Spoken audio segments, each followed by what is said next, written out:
오늘도 야곱의 이야기를 이어가겠습니다.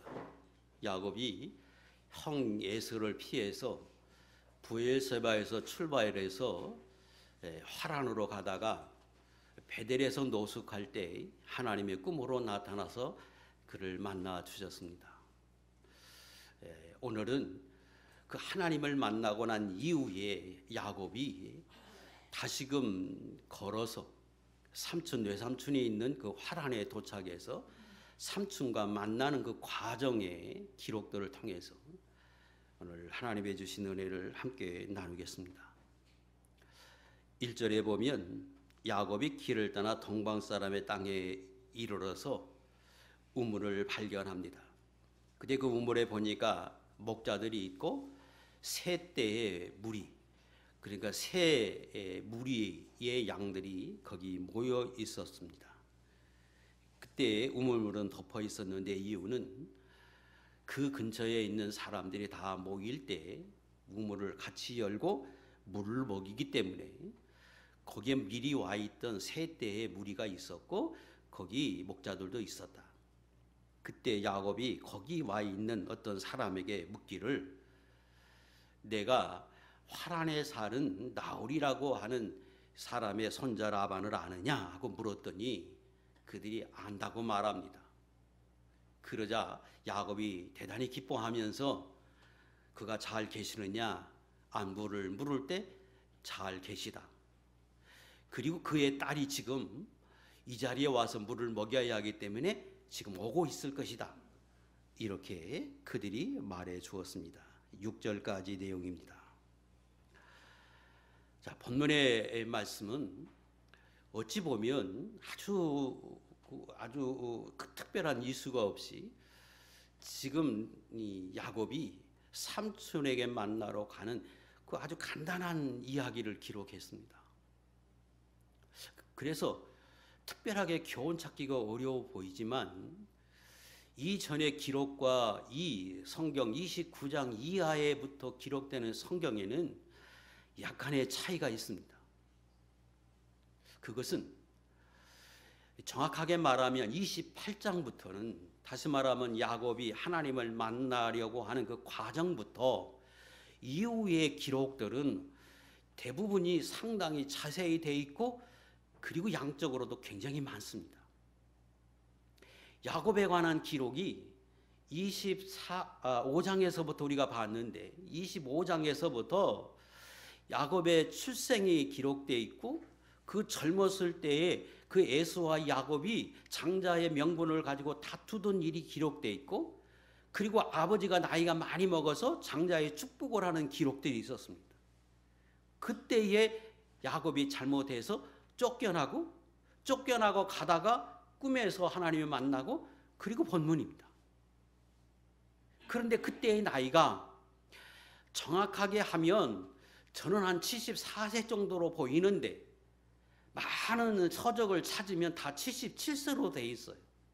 저는 인정하지 못하겠는데 이후에 좀 설명할 기회가 있을 겁니다. 근데 어쨌든 다른 분들의 보편적인 기록에 의해서 77세로 제가 설교는 합니다. 어쨌든 70세가 넘은 그 나이까지의 기록들 가운데 굉장히 짧지요. 그리고 포괄적으로 어떤 내용들을 알리는 정도의 기록이지 자세한 기록들이 아닙니다. 그런데 우리가 봤던 8장부터 내용은 달라요. 양적으로도 많고 보편적으로 좀 자세히 기록되어 있습니다. 오늘 본문에 보면 야곱이 길을 가다가 삼촌 집에 도착하는 그 광경을 비교적 이전의 기록에 비하면 좀 자세히 기록이 되어 있습니다. 왜 그랬을까? 이유가 뭘까? 그 부분을 우리가 좀 살펴야 할 필요가 있습니다. 지금 야곱이 인생을 살면서 아버지의 축복을 받아보기 위해서 아버지를 속였다가 실패합니다. 그리고 쫓겨납니다. 그 쫓겨나는 그것이 그의 인생으로 보면 제일 고통스러운 때고 제일 낮은 위치에 처한 실패 중에 실패, 그렇게 표현할 수 있는데 성경은 거기서부터의 야곱을 자세히 기록하고 있다는 거예요. 그것은 이전에 분명히 야곱이 하나님의 사람이었고 하나님이 그와 동행한 것 맞습니다. 그럼에도 불구하고 그가 70이 넘는 세월을 사는 그 시간들이 하나님 앞에는 무임했다는 거예요. 여기 무임했다고 하는 의미는 하나님 앞에서 참 복을 받을 만한 삶이 안 됐다, 이걸 의미합니다. 그런데 실패하고 난 뒤에 그가 하나님을 만나고 난 이후의 삶은, 그가 하나님의 만남은 그 과정에서 하나님이 그 내용을 자세히 기록하고 하나님을 만난 이후의 여정에 대해서는 자세히 기록한다는 거예요. 그가 하나님의 사람임에도 불구하고 왜 무임이 하느냐? 분명히 하나님이 그와 함께 하셨습니다. 그런데 야곱은 자기와 함께하는 하나님을 의식하지도 못하고 살았습니다. 창조주 하나님이 나의 하나님이 되어주기 위해서 내 안에와 계셨고 나와 늘 동행해 주었는데 야곱은 그 하나님을 의식하지도 못하고 깨닫지도 못해서 광야에서 하나님이 나타날 때 그가 소스라치게 놀라면서 여기 하나님이 계신 건 내가 이제 알았다고 말합니다. 뭘 의미합니까? 자기 혼자 살았다는 거. 나 혼자 몸부림치면서 이 험한 세상을 살아왔다는 거예요. 몇 년 동안 70년이 넘도록 하나님의 약속의 자녀이고 장자의 축복을 받은 사람이라고 해도 그는 혼자 자기 몸부림을 치면서 자기 혼자 살아왔다고 하는 걸 의미합니다. 그래서 성경은 짧게 그의 인생 속에서 큰 사건 몇 가지만 간단하게 설명하고 기록하지 않습니다. 예수 믿는 사람이라고 해도, 내 안에 성령을 모시고 하나님을 모시고 사는 사람이라고 해도 얼마든지 우리도 그럴 수 있다고 하는 거예요. 지금까지 살아온 인생이 동행하신 하나님과 동행하지 못하고 살아갈 수 있었다고 하는 걸 우리에게 말해줍니다. 그런데 하나님은 야곱이 하나님을 만난 그 광경, 그리고 만난 이후의 과정을 아주 자세하게 그렇게 기록해 가고 있습니다. 뭘 말하고 싶은가 그러면, 그가 하나님을 정말로 만나고 그리고 그 하나님을 의식하기 시작하니까 하나님이 그의 인생을 인도해 가셨다, 그의 앞길을 인도해 가셨다고 하는 걸 말하고 싶은 겁니다. 오늘 여기 29장 1절에도 가는 여정 속에서 하나님이 그와 함께 하셨다. 왜? 하나님 약속하셨잖아요. 꿈속에서 실패한 야곱에게 이제 하나님으로부터 버림받아서 내가 다시금 하나님의 은혜를 받을 수 없는 사람이라고 여겼던 야곱에게 하나님이 일방적으로 나타나서 아니다, 너에게 사닥다리가 있다, 예수 그리스도를 통해서 내게 소망이 있다, 길이 있다, 언제든지 하나님의 은혜를 받을 수 있는 사람이라고 하는 걸 인식시켜 주죠. 그리고 약속하십니다. 내가 다시 돌아오게 한다, 내가 떠나지 않고 너와 함께 한다. 그 모든 말씀 속에는 내가 처음 가는 길이지만 내가 가는 길에서 너와 동행할 거고 너를 인도해서 마침내 하나님의 사람들이 되게 하고 내가 원하는 이 가나안 땅에 와서 내가 장자의 축복을 받은 사람으로 살게 하겠다, 하나님 약속이었잖아요. 그래서 실제로 하나님의 기록을 통해서 하나님이 동행하심을 보이는 겁니다. 그래서 믿음의 사람이 이 성경을 읽으면 이 삶 속에서 그의 야곱의 인도하는 그 하나님의 손길이 보이게 돼 있고, 또 우리가 성경을 읽을 때 그 하나님의 손이 보여야 합니다. 그리고 야곱이 살아가면서 그 하나님의 손길을 볼 줄 알아야 합니다. 지금 본문은 그걸 말하고 싶은 거예요. 지금 하란까지 거리가 지난번에 말씀드린 대로 약 800km입니다. 한 달을 걸어가는 길입니다. 한 번도 가보지 않은 것. 거기 가다가 마침내 화란 근처에 와서 야곱이 우물을 발견합니다. 가서 보니까 거기에 마침 우물이 닫혀있고 아무도 없을 때가 아니라 물을 먹기 위해서 시간을 정해놓은 그 시간에 양떼들이 모이는 시간에 야곱이 거기에 도착합니다. 그리고 거기 와 있던 그 목자들, 그 사람들을 미리 만나서 물어봅니다. 내가 찾는 나홀의 손자 라반을 아느냐? 그랬더니 거기 와 있는 사람이, 라반을 잘 아는 사람이 거기 와 있어. 그리고 그들이 이야기해 줍니다. 조금 있으면, 여기서 조금만 기다리면 그의 딸 라헬이 여기 올 것이다. 자, 여러분은 그 하나님의 인도하심이 보입니까? 예, 그러지요. 믿음의 사람은 이것을 경험할 때, 그래, 하나님이 나를 인도해서 한 달의 거리를 인도해서 나를 여기 이 시간에 그 목자들을 만나게 하고 거기서 나를 만나게 하시는구나. 그게 하나님의 손길이에요. 그런데 믿음의 눈이 아니고 일반 사람이 볼 때는 우연이지요. 그게 우연이. 하나님의 손길이 보이는 게 아니라 운이 좋아서 늘 다른 사람도 그렇게 하는 것처럼 보이는 거예요. 왜 이것을 우리는 하나님의 손길이라고 말하느냐? 하나님이 이스라엘 백성을 애굽에서 불러낼 때 출애굽기 29장에 있는 말씀 제가 지난번에 찾아드렸어요. 45절, 46절 인생의 지표로 사세요.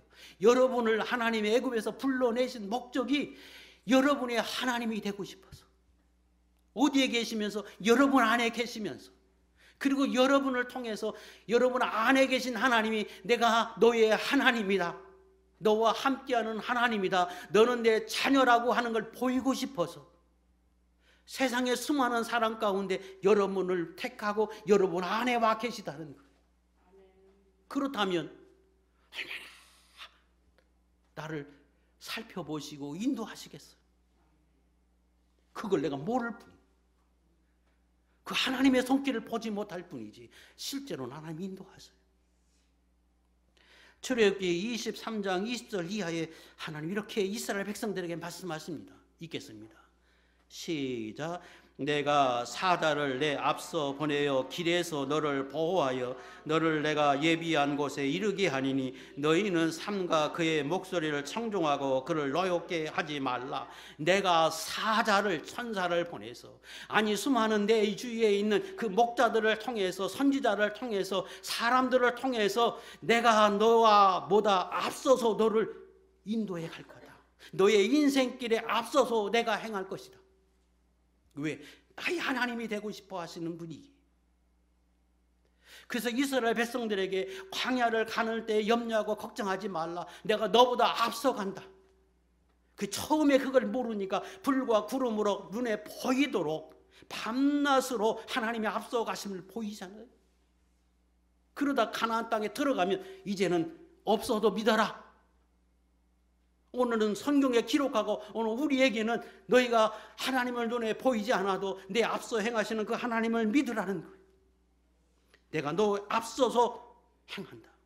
그러므로 너의 앞서서 행하는 사다들, 천사들, 내게 주시는 목자들, 내게 주시는 지도자들, 내게 주시는 그 어떤 사람의 목소리로 잘 듣고 순종하고 하나님의 인도하심을 받고 하나님의 인도를 안 줄 알고 그렇게 따라가라. 노엽게 하지 말고. 하나님 말씀이 과거에만 하는 게 아니라 오늘 우리에게 주시는 말씀. 그래서 어찌 보면 그 가는 길 아무것도 아닌 내용을 기록한 것 같지만 29장에서 야곱이 그걸 발견하고 알고, 사실은 그 전부터 동행했는데 야곱이 의식하지 않아. 그러니까 이제 만나서 깨달아서 그래서 그가 고백하자. 그러니 기도하지 않았겠습니까? 이전한 거는 달랐겠지요. 하나님, 내가 처음 가는 길인데 나를 순전하게 인도해서 삼촌 만나게 해주십시오. 하나님이 그렇게 하고 계셨다, 그렇게 하셨다고 하는 걸 기록한 거예요.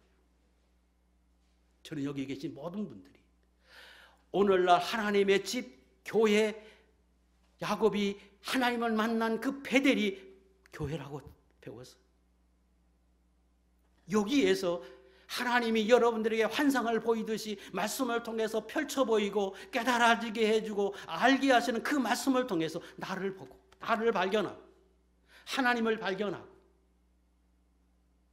그리고 야곱처럼 그 하나님이 내 안에 계시고 나의 인생을 앞서가서 행하시는 그 하나님을 발견하고 깨닫고, 여러분도 그렇게 믿음으로 살아서 여러분의 생활 속에서 한 일주일 동안 살면서 하나님이 내 앞서 행하셨구나, 그리고 이제는 보지 못했던 그 하나님의 손길을 보고 하나님 앞에 응답하며 사는 복 있는 종들이 될 수 있기를 주의 이름으로 축복합니다. 7절입니다. 야곱이 거기에 있던 목자들에게 이렇게 말합니다. 7절, 해가 아직 높은 즉 가축이 모일 때가 아니니 양에게 물을 먹이고 가서 풀을 뜯게 하라.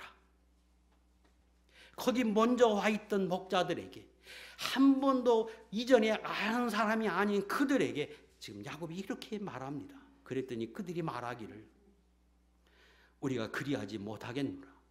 우리의 법칙은 이 우물을 관리하는 사람들이 다 모이면 그때 우물문을 열고 그때 양을 다 한꺼번에 물을 먹이게 되는 것, 이게 우리의 규례라. 그래도 내 말대로 그렇게 하는 게 아니다 하고 거절합니다.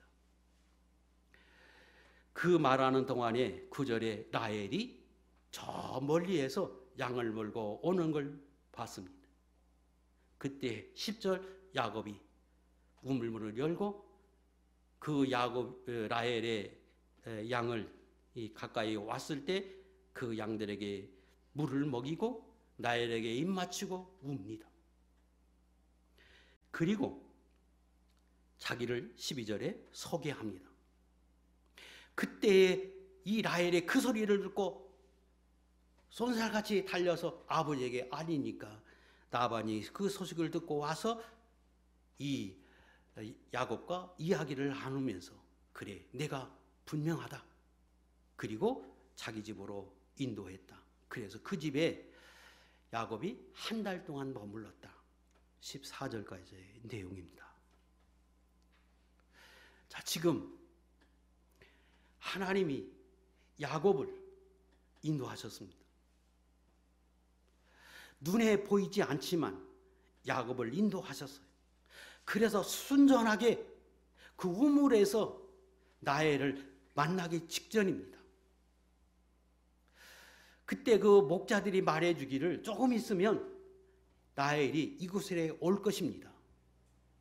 그리고 조금 더 있으니까 저 멀리서 라헬의 양떼와 같은 것이 보일 때에, 그때에 야곱이 이렇게 목자들에게 말합니다. 지금은 해가 중천에 떠 있고 여기서 이렇게 머물러 있을 때가 아니니까 빨리 양떼에 물을 먹이고 가서 풀을 좀 뜯겨라. 마치 자기가 주인인 것처럼 거기 있던 목자들에게 그렇게 명령하듯이 이야기합니다. 그랬더니 거기 있는 사람들이 말하기를, 아니요, 그건 법칙에 어긋나요. 그건 우리가 정한 법칙에 어긋난 거고 다 모일 때 그때 하는 법입니다. 이렇게 지금 말하고 있습니다. 자, 묻겠습니다. 야곱이 거기 있던 목자들에게 이렇게 말하는 의도가 무엇일까요? 정말로 야곱이 그 규례를 몰라서 이렇게 말했을까요? 아닙니다. 야곱은 목축이 업으로 하고 산 사람, 누구보다도 잘 알아.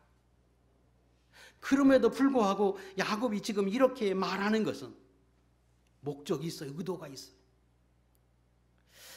첫 번째, 그 말하는 그 말 속에는 내가 이 우물물을 덮고 있는 이 돌을 내가 도와줄 테니까 이거 열고 빨리 물을 먹여주고 너희는 시간이 아까우니까 가서 풀을 뜯겨라. 내가 원하면 내가 그렇게 도와주겠다 이렇게 보이지요. 호의를 베푼 것처럼 보입니다. 그러나 그건 외형적인 것이고, 두 번째는 아마 속으로 이런 생각이 있었을 것입니다.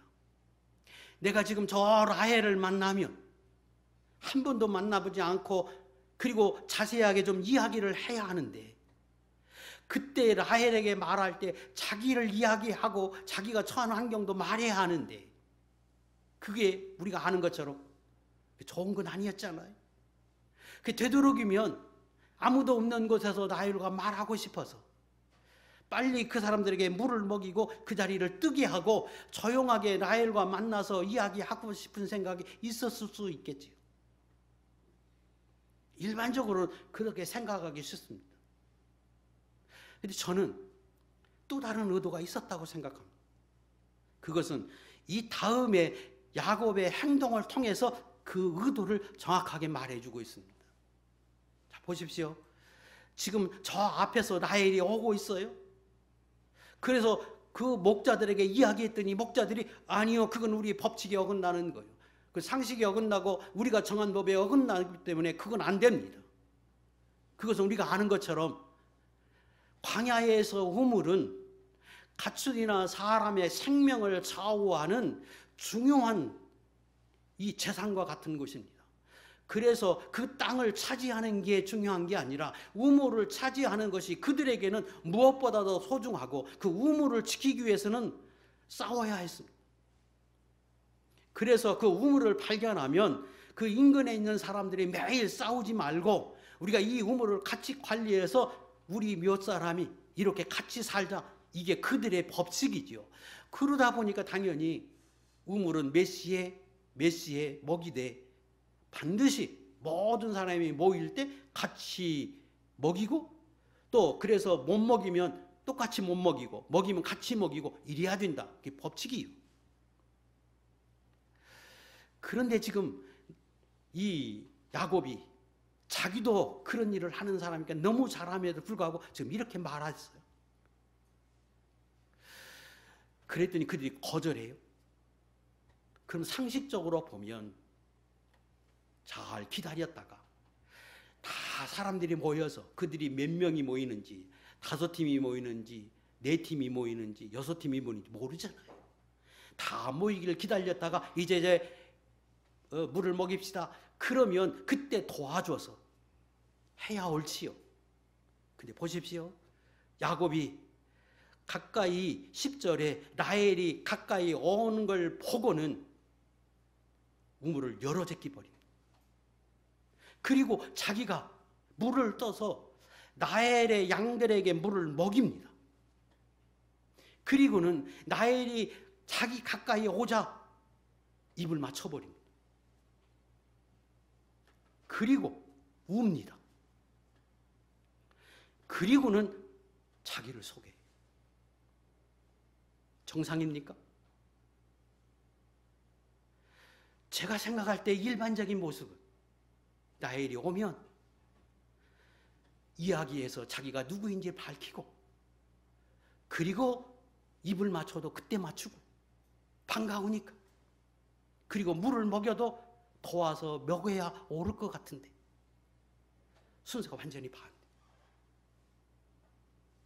지금 상식적으로 다 모이기 전에 열면 안 됩니다 하고 거절했는데, 양떼가 가까이 오자 열어 제껴버려. 그리고 물을 떠서 라헬의 양떼에게 먹여. 그리고 가서 입 맞춰버려.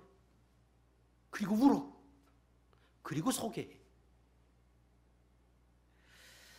자, 이것은 야곱의 이 모습은 제가 볼 때는 참 보편적인 모습이 아닙니다. 제가 하나님 예수 믿는 사람들을 여러 가지로 나눌 수 있지만, 오늘 본문에 이해하기 위해서 제가 나누면, 또 다른 방법으로 나누면 세 분류의 사람으로 나눌 수 있습니다. 첫 번째 사람은 하나님이 나와 동행하고 나와 함께 하심에도 불구하고 전혀 의식하지도 못하고 깨닫지도 못하고 살아가는 사람이 있을 수 있습니다. 그게 이전에 야곱이 하나님을 만나기 이전에 야곱과 같은 사람. 두 번째, 하나님이 나와 동행하고 나와 함께 하심을 깨닫고 확신해서 날마다 그 하나님과 마치 교제하듯이 대화하듯이 그렇게 살아가고 그분의 인도를 받고 사는 사람이 있습니다. 우리 그런 사람을 신령한 사람이라고 말하고 충만한 사람이라고 말하고 제일 이상적인 성도라고 말할 수 있습니다. 세 번째 사람은 하나님이 나와 함께 하시면 머리로는 알아요. 지식으로는 알아. 그런데 실제의 삶은 하나님과 동행하지 않아. 하나님은 하나님이고 나는 나대로 살아가는 사람. 세 분류로 제가 나눌 수 있는데 보편적인 것은 세 번째 사람이 보편적이에요. 저도 그랬고 많은 성도들 실제로는 그렇게 살아갑니다. 야곱을 이해하기 위해서 첫 번째 모습은 배웠으니까 빼고 제일 이상적인 모습, 하나님과 동행하면서 그 하나님과 마치 대화하듯이 그렇게 하나님 앞에 구하고 하나님의 인도를 받는 그 아름다운 모습을 제가 먼저 살피고 그리고 다시 야곱의 이야기로 돌아오겠습니다.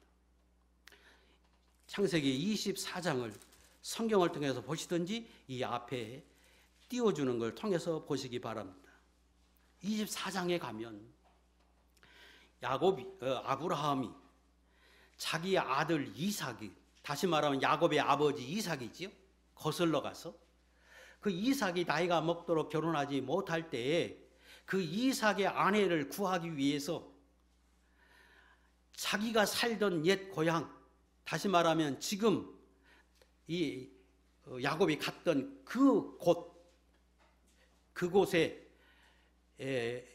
그곳으로 늙은 종을 보냅니다. 왜 보내느냐? 24장 2절 아브라함이 자기 집 모든 소유를 맡은 늙은 종에게 말하기를 이 지방 가나안 족속의 딸 중에서 내 아들을 위하여 아내를 택하지 말고 내 고향 내 족속으로 가서 내 아들 이삭을 위하여 아내를 택하라 하고 보냅니다. 하나님이 이스라엘 백성을 택한 것처럼 처음에는 아브라함을 택하고 아브라함의 가족을 택합니다. 그래서 하나님의 사람과 결혼하기 위해서 아브라함이 택한 방법이 형제예요. 그러므로 자기 아들 이삭의 결혼을 위해서 자기 형제가 있는 그 메소포타미아에 있는 화란으로 보냈어요. 누구를? 늙은 종을. 그리고 그 늙은 종에게 말하기를 7절 띄우세요. 이렇게 이야기합니다. 이건 아브라함이 늙은 종에게 보낼 때 말해주는 겁니다. 읽겠습니다. 시작. 하늘의 하나님 여호와께서 내게 말씀하시며 내게 맹세하여 이르시기를 이 땅을 내 씨에게 주리라 하였으니 그가 그 사자를 너보다 앞서 보내실지라 내가 거기서 내 아들을 위하여 아내를 택할지니라. 하나님이 내게 약속하셨다. 나와 함께 하신다고 약속하셨고 내 후손을 통해 복을 주신다고 말씀하셨다. 그러므로 그 하나님의 뜻을 이루기 위해서 내가 너를 보내므로 그 일을 위해서 하나님이 너보다 앞서서 천사를 보내줄 거다. 그러므로 너는 그걸 꼭 깨닫고 아브라함 고향이었던 거기 가서 내 아들의 그 며느리 될 사람을 데리고 와라 하고 지금 말해준 거예요. 아브라함의 고백하지요. 분명히 하나님이 내 앞서서 내 늙은 종 앞서서 천사를 보내서 너를 인도해 줄 거다. 하나님의 필요한 사람들을 통해서 내 앞서서 너를 인도해 줄 것이다. 그걸 꼭 기억하라 말씀하지요. 오늘 성경을 통해서 제가 말씀드린 것처럼 성경의 말씀을 그대로 지금 말해 준 거예요. 그랬더니 늙은 종이 그 말씀을 듣고 그 주인의 명령에 따라서 화란에 갑니다. 가서 우물을 발견해요. 그 우물물 앞에서 그가 12절에 거기 많은 여인들이 모여있는 그 우물물에 도달하기 전에 늙은 종이 하나님 앞에 이렇게 기도합니다. 12절 시작. 그가 이르되 우리 주인 아브라함의 하나님 여호와여 원하건대 오늘 나에게 순조롭게 만나게 하사 내 주인 아브라함에게 은혜를 베푸시옵소서. 가는 동안에도 얼마나 기도했겠어요. 왜? 내 앞에 하나님의 천사를 보내줄 거라고 그가 자기의 주인인 아브라함이 말해주니까 그 말을 그대로 믿고 눈에 천사가 안 보임에도 불구하고 가면서 기도해요. 우물을 만났어요. 여인들이 있어요. 그 여인들을 보기 전에 기도하는 거예요. 하나님, 우리 주인이 말해준 대로 순조롭게 만나게 해주십시오. 그 기도하고는 그 여인들에게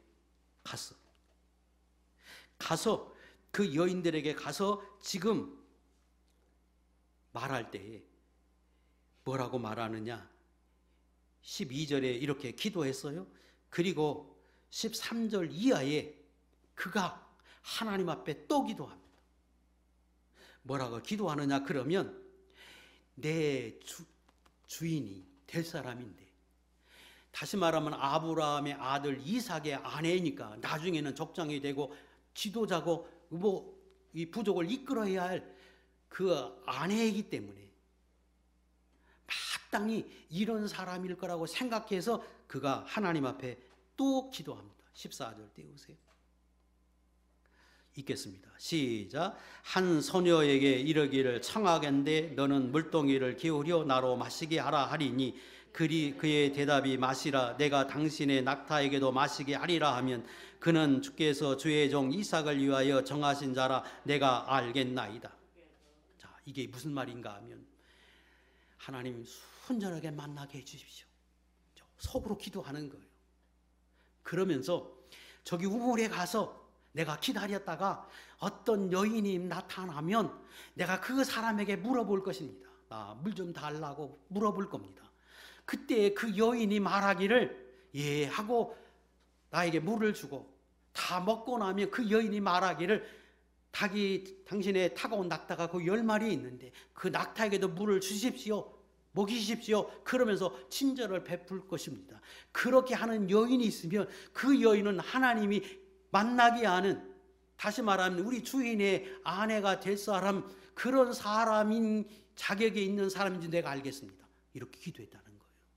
자, 이걸 오해하면 안 돼요. 우리도 살아가면서 하나님 내가 이렇게 말하면 저 상대방이 이렇게 말하게 해주십시오. 내가 이렇게 행동하면 저렇게 행동하고 내가 볼 때 이렇게 하는 것은 하나님의 뜻으로 알겠습니다. 자기가 정해서 자기 방법으로 마치 점을 치듯이 했다, 그런 의미가 아니에요. 이것은 늙은 종이 생각하는 거예요.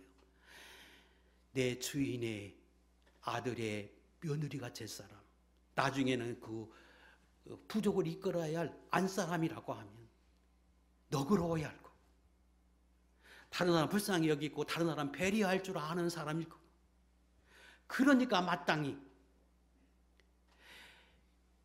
자기가 찾는 사람이 그런 사람인 줄 알기에, 그런 자격을 가져야 하는 사람인지 알기에 이렇게 지금 기도하고 있는 거예요. 이걸 내게 적용하면 이런 거예요. 하나님, 내가 결혼해야 할 상대를 구하고 있는데 나는 예수 믿어야 하는 사람이잖아요.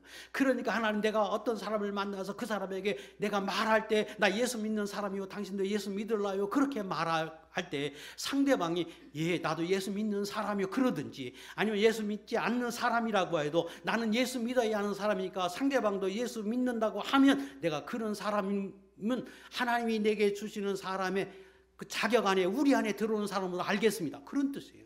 그리고 나는 부모님을 모셔야 할 수밖에 없는 환경에 있는 사람이므로 내가 그 사람에게 물어볼 때 부모님을 모시는 거 좋아합니까? 그럴 때 그 사람도 당연히 부모님을 모시기를 나도 괜찮습니다. 그런 사람이라면 내가 하나님의 주는 사람의 무리에 내가 넣겠습니다. 그런 의미예요. 그런 거지. 마치 점치듯이 자기가 어떤 것을 꾸며갖고 자기가 어떤 것을 이야기해서 이렇게 행동하게, 이거 아니에요. 오해하면 안 돼요. 당연한 거잖아요. 내가 직업이 목사인데 내 상대가 될 사람들에게 말해서 나는 목사인데 당신 목사도 괜찮겠소? 그럴 때 상대방이 하나님의 주신 사람이면 예, 나 괜찮습니다. 그럴 것입니다. 그런 사람이면 우리 안에 넣겠습니다. 그런 의미예요. 당연하잖아요. 지금 늙은 종이 하나님 앞에 그렇게 기도하고 있어요. 눈에 안 보이는데 사람을 만나기 전에 또 동행하심을 확실히 알고 15절 그때 그 기도를 끝나고 나니까 말을 마치기도 전에 니브가가 물동이를 어깨에 메고 나오니 그는 아브라함의 동생 나홀의 아내 밀가의 아내 부두엘의 소생이라 19절 마시게 하기를 다하고 이르되 당신의 낙타를 위하여도 물을 길어 그것들로 배불리 마시게 하리이다. 그 여인이 하려고 했던 친절하게 말하고 그리고 배려할 줄을 알아. 그래서 낙타도 먹이게 하라는 말을 해요. 그러니까 이 늙은 종이 21절 띄우세요. 읽겠습니다. 21절 시작. 그 사람이 그를 묵묵히 주목하여 여호와께서 과연 평탄한 길을 주신 여부를 알고자 하더니 보니까 자기가 생각한 것대로 기도한 것처럼 마땅히 하나님이 내게 주시는 사람이라면 내가 만나게 하는 사람이 이런 사람이라고 자기가 지금 생각해서 기도했는데 그 사람이 나타났어. 그런데 그게 긴지 아닌지 모르잖아요. 그래서 자세히 하는 행동을 보는 거예요. 묵묵히 하나님이 보낸 사람인지 내가 만나려 하는 사람인지 살펴보는 거예요. 왜? 자기 주인의 될 사람인데 예의도 바르고 하는 것도 겸손하고 온유하고 남달라 해야 하죠. 가만히 살펴보는 거예요. 지금 자기가 생각할 때 그 우리 안에 든 사람이기에 그러다가 이 사람이 이런 사람이면 되겠다. 그래서 묻습니다. 당신이 누구의 딸이요? 그랬더니 자기가 찾는 바로 그 니브가 아브라함의 자손, 다시 말하면 아브라함의 동생인 그 형제인 나홀의 집안의 딸이요. 그래서 거기서 이 늙은 종이 이렇게 하나님 앞에 감사합니다. 26절 27절 시작. 이에 그 사람이 머리를 숙여 여호와께 경배하고 이르되 나의 주인 아브라함의 하나님 여호와를 찬송하나이다. 여호와께서 길에서 나를 인도하사 내 주인의 동생 집에 이르게 하셨나이다 하니라. 그때 하나님 이렇게 만나게 하셨구나. 저 사람이 맞는 것 같다. 그래서 하나님께 경배해요. 자, 보십시오. 지금 이 늙은 종이 이적을 본 게 아니요.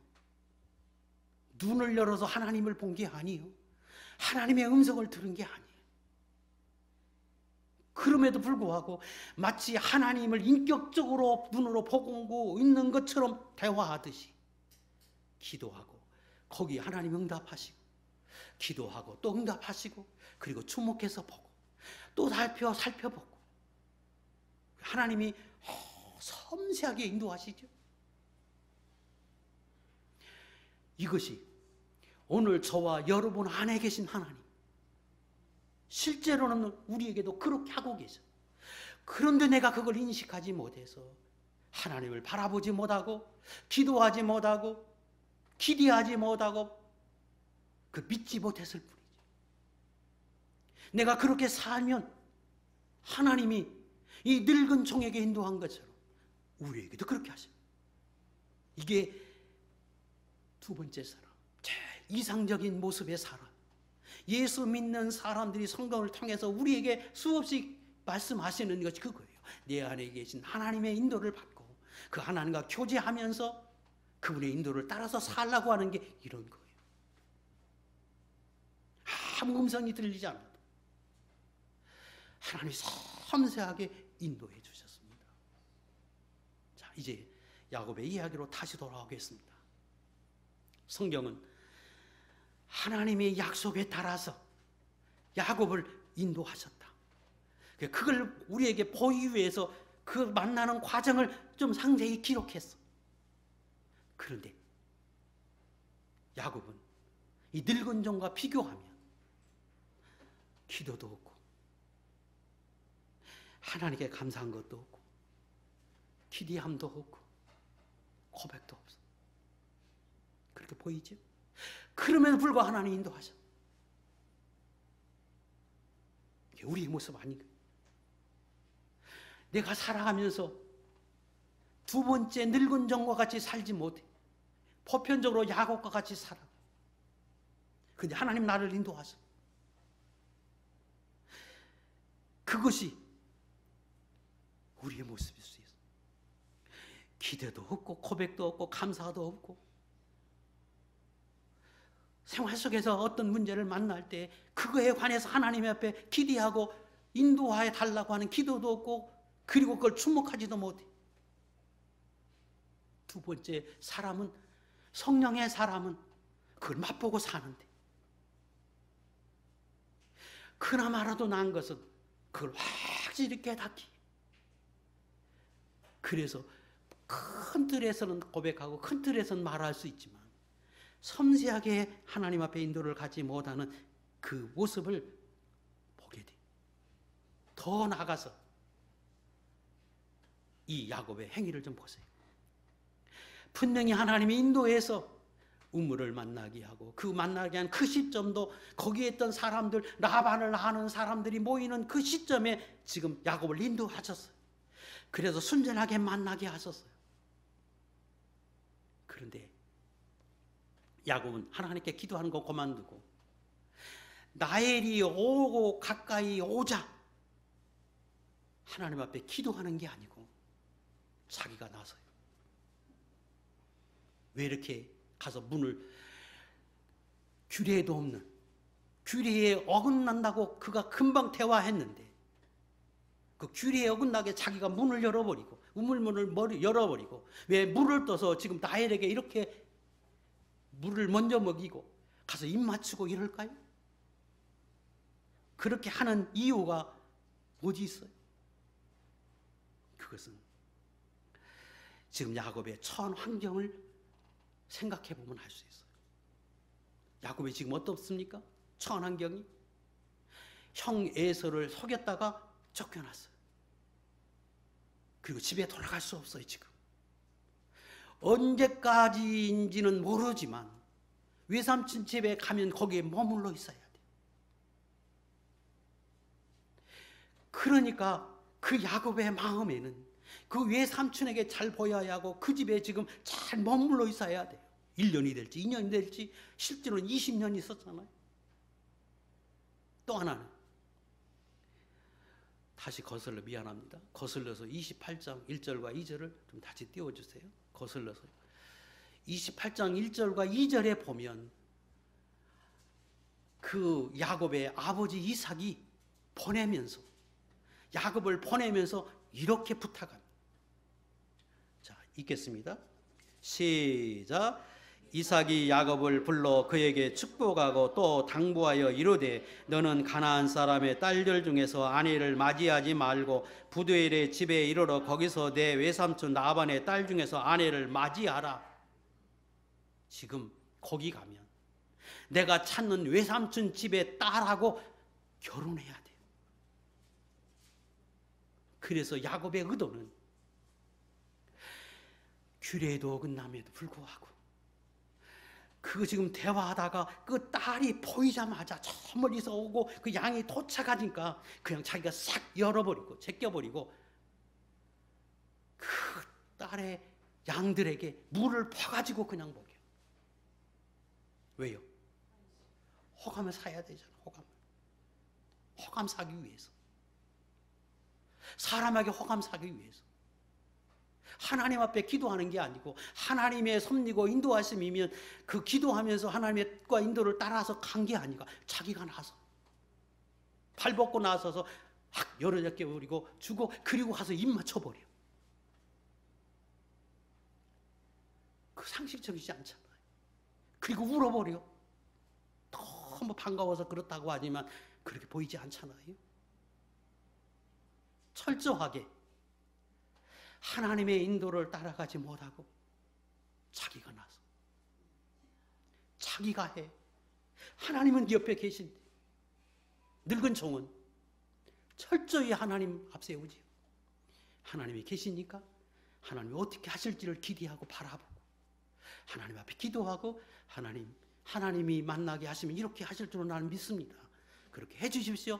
그리고 나가는데 야곱은 철저하게 하나님을 못 본 사람처럼, 의심하는 사람처럼 자기가 앞서서 행해버려요.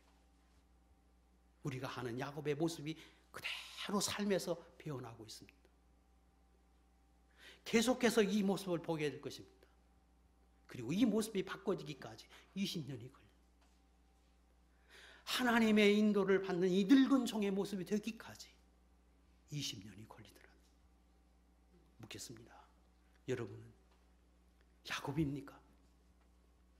늙은 종과 같이 하나님 앞에 하나님의 인도를 따르고 살아가는 하나님의 사람들입니까? 아니면 하나님의 사람임에도 불구하고 내 안에 하나님이 계심에도 불구하고 알지도 못하고 의식하지도 못하고 살아가는 사람입니까? 저는 여러분 안에 계신 그 하나님이 여러분이 하나님이 되어주고 싶어서 여러분 안에 계시면서 여러분을 세상에 하나님의 자녀인 것을 보이고 싶어서 여러분 안에 계신 그 하나님을 믿고 의지하면서 늙은 종과 같이 아브라함의 성숙한 믿음과 같이 야곱이 변해서 이스라엘이 된 그 이스라엘의 모습처럼 하나님 앞에 언제나 기도하고 그리고 그 하나님이 앞서 행하시는 그 하나님의 인도하심을 바라보면서 여러분이 그렇게 살아가는 귀한 종들이 될 수 있기를 주의 이름으로 축복합니다. 기도하겠습니다. 하나님 아버지, 오늘 야곱이 그동안에